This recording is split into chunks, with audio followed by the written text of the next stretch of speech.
বাংলাদেশে গত বছর কোনো আন্তর্জাতিক সন্ত্রাসী হামলার ঘটনা ঘটেনি। মার্কিন সন্ত্রাসবাদ প্রতিবেদন এই শিরোনামে একটি খবর প্রকাশ হয়েছে। তবে বলা হয়েছে যে ২০২৩ সালে বাংলাদেশে আন্তর্জাতিক কোনো সন্ত্রাসী সহিংসতার ঘটনা ঘটেনি। তবে সন্ত্রাসবাদের অভিযোগে বিরোধী দলের অনেক নেতাকর্মীকে গ্রেপ্তার করা হয়েছে।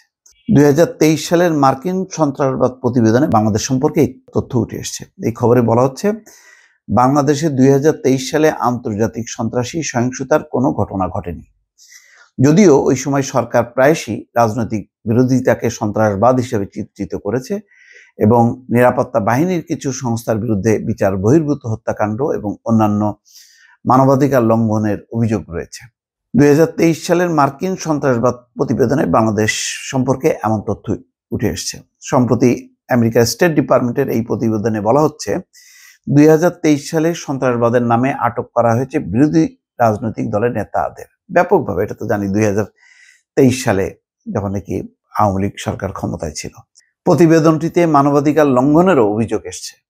ওই বছর সরকার কঠোরভাবে জঙ্গিদের দমনের চেষ্টা করেছে উল্লেখ করে প্রতিবেদনে বলা হয়, বিশেষ করে আল কায়দা, আনসারুল্লাহ বাংলা টিম ও আইএসআইএস সংশ্লিষ্ট নিউ জামাত উল মুজাহিদিন বাংলাদেশ সদস্যদের আটক করা হয়েছে।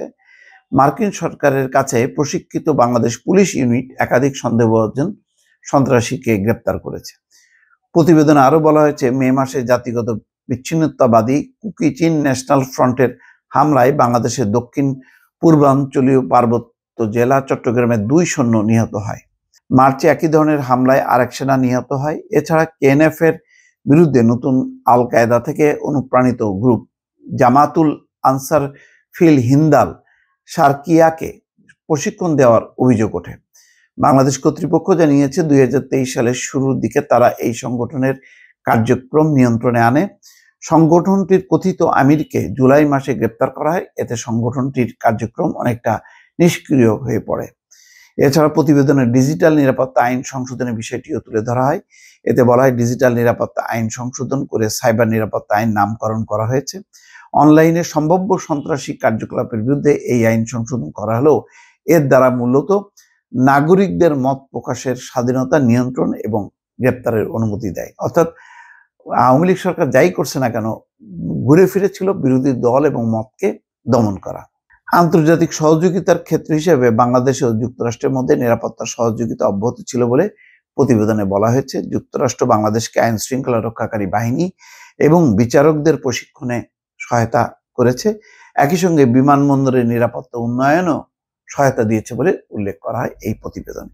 যাক, ২০২৩ সালের যে চিত্র, সেই চিত্রতেও আসছে যে আওয়ামী লীগ কিভাবে বিরোধী দলকে গ্রেপ্তার করেছে, বিরোধী দলের নেতা কর্মীদেরকে আটক করেছে এবং বিরোধী মতকে কিভাবে দমন করেছে, এই কথাগুলি এসছে। পাশাপাশি সন্ত্রাসবাদ দমনের ক্ষেত্রে কিছু কার্যক্রম নিয়ন্ত্রণ করা হয়েছে বা সেগুলির ব্যাপারে যে প্রতিরোধ তৈরি করা হয়েছে, সেই রিপোর্টটা মার্কিন যুক্তরাষ্ট্রের প্রতিবেদনে এসেছে। দর্শক, মার্কিন যুক্তরাষ্ট্রের এই প্রতিবেদনগুলো গুরুত্বপূর্ণ এই কারণে যে মার্কিন যুক্তরাষ্ট্রের এই প্রতিবেদনগুলো পশ্চিমা বিশ্ব অনুসরণ করে এবং তার নিরিখে তারা সেই সব দেশের সাথে সম্পর্ক উন্নয়ন করা অথবা সম্পর্ক নানা দিকটা তারা খুঁজে বের করে এই প্রতিবেদনের ভিত্তিতে। দর্শক, ভালো থাকবেন। আল্লাহ হাফেজ।